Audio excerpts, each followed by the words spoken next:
વાગે બોલાવવાનો ઉદ્દેશ છે કે સમાજ ઊંઘે નહીં, જાગતો રહે અને દરેક સમાજની સાથે ચાલે, દરેક સમાજની હરોળમાં ચાલે અને સમાજ એક પ્રગતિ તરફ જાય.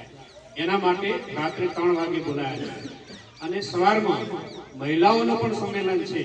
મહિલાઓ પણ ત્યાં 50,000 થી વધારે મહિલાઓ પણ આવવાની છે. દરેક જણ આપણે જઈએ તો આપણે આપણા ઘરથી લઈને જ જવાનું, એમને નથી જવાનું.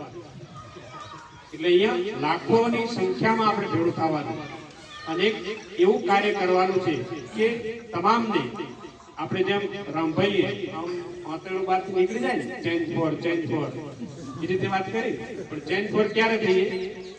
શિક્ષણ અપનાવીએ ને ત્યારે. આપણું શિક્ષણ હશે, આપણા સમાજમાં દરેક વ્યક્તિ, દરેક છોકરો શિક્ષણથી વંચિત નહીં હોય તો આપણે જરૂર પ્રગતિ કરી શકીશું. એટલે આપણે આમ તો રામભાઈએ વાત કરી ચેન્જ ફોર થવાની જરૂર છે.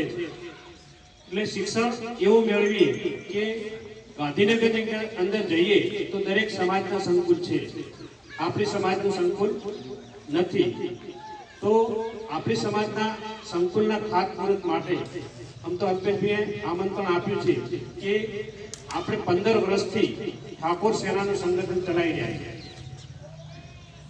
પણ 15 વર્ષથી આપણે બધા સંગઠન થયા, જાગૃત થયા, વ્યસન મુક્ત થયા, શિક્ષણ તરફ આગળ વધ્યા, નોકરીઓ પણ ઘણી લીધી છે. પણ એની સગવડ આપણે ક્યાંક ગાંધીનગરની અંદર પરીક્ષા આપવાનું જવાનું થાય તો ક્યાં રહેવું, ક્યાંક શિક્ષણ મેળવવાનું થાય તો ક્યાં રહેવું, ક્યાં આગળ શિક્ષણ મેળવવું? દરેક સમાજને પોતપોતાની સંસ્થાઓ ઊભી કરી છે, તો આપણી પણ એક સંસ્થા ત્યાં ઊભી થાય અને તમામ સમાજના સાથ સહકારથી તમામ સમાજ સાથે મળી અને સહકાર આપી અને તમામ સમાજનો વિકાસ થાય, એ રીતે આપણે પણ આપણી સમાજનો વિકાસ થાય એ રીતે આપણે કાર્ય કરવા માટે તમને બધાને આમંત્રણ આપ્યું છે. પણ આ વખતે સર્વ સમાજને આમંત્રણ આપ્યું છે કે દરેક સમાજને આમંત્રણ આપ્યું, દરેક સમાજ સાથે મળે સારું કાર્ય કરીએ. એટલે આ વખતનો અભિગમ